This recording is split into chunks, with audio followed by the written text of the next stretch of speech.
Hi everyone, Anthony Fantano here, internet's busiest music nerd.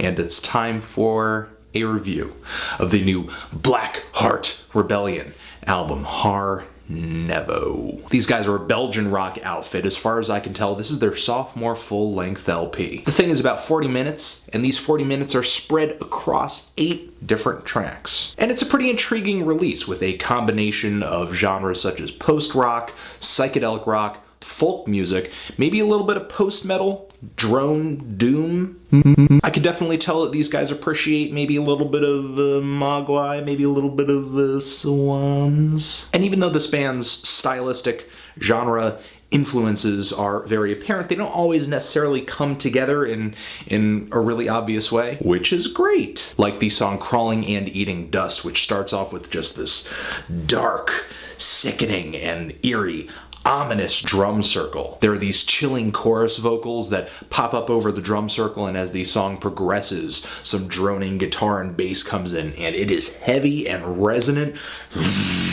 These guys are really great at using sound and texture to just create drama, create darkness. After this part in the song, these spoken word vocals come in, but they've got this sort of just whisper, quiet, sort of sinister character to them. This song and many others on here just get more and more intense as they go on. The primal drone on this track eventually goes toward this huge psych rock climax. Wailing guitars, heavy bass, the vocals turn from whispering to just all-out aggression. And they do all of this without losing the occult vibe that the song started off with. Like I said, other tracks kind of work with this same sort of arc, this same sort of progression, but the band does it with different flavors of music. Like the song AVDAT, which I don't know if I'm pronouncing correctly, but it too gets more intense as it goes on, but it kicks things off with sort of a 70s heavy metal style to it, kind of like Black Sabbath when heavy metal still had a really prominent bluesy hard rock influence. And even though they definitely go a little heavy metal on this track, they still manage to make the song just very slow, dramatic, drony, deadpan vocals on this thing. Pots and pans percussion bunched up with the drums to again give it that kind of prime evil vibe. I love the passionate group vocals at the end of this track too.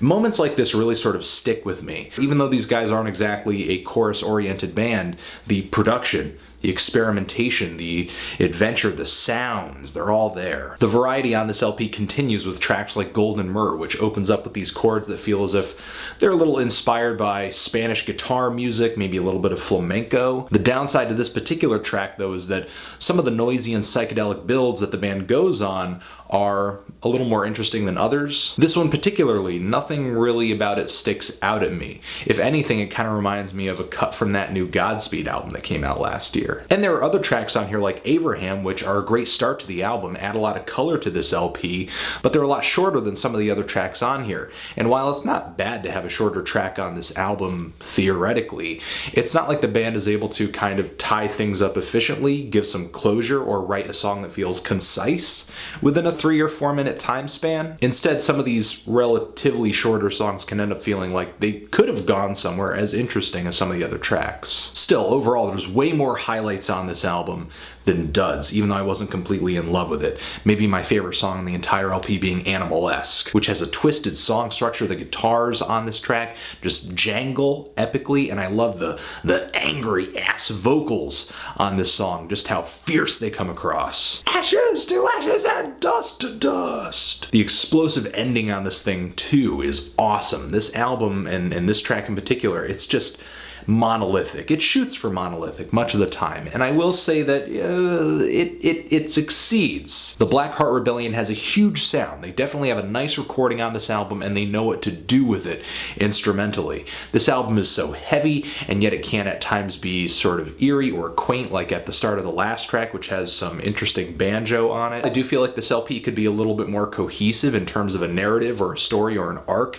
It seems like every song on here is sort of its own little nook or cranny or niche, instead of the entire album sort of having an interesting progression to it.